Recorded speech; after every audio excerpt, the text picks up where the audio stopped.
জানো তো, দীঘা থেকে ফিরে পাক্কা 2 দিন সময় লেগেছিল আমার ঘর পরিষ্কার করতে।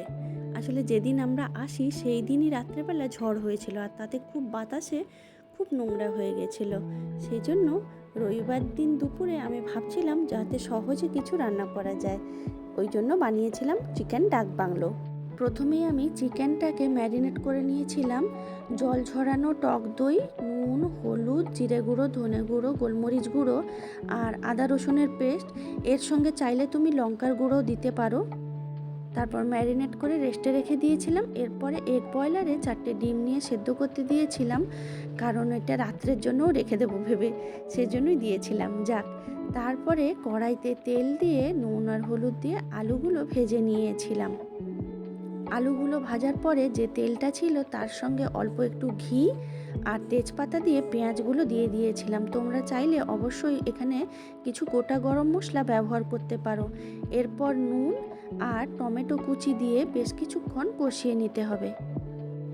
কষানো হোক মশলাটা, ততক্ষণে তোমরা বলো তো তোমরা কে কে এই রান্নাটা আগে বানিয়েছো। আমি কিন্তু অনেক দিন আগে বানিয়েছিলাম এই রান্নাটা, তখন কিন্তু বেশ খেতে লেগেছিল, আর এটা খুব সহজে হয়ে যায় বলে আমি আজকেও তাই বানালাম।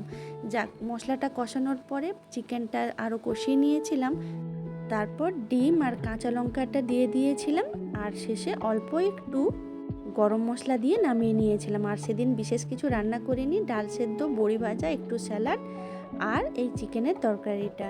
সেদিন আসলে রান্না করতে ইচ্ছে করছিল না। যাক, তারপর সন্ধ্যাবেলায় আমরা বেরিয়ে পড়েছিলাম মেলা দেখতে। শঙ্খ আগের দিনই বলেছিল কাছে একটা ছোট্ট মেলা হচ্ছে, সেটা আমাদের দেখতে নিয়ে যাবে।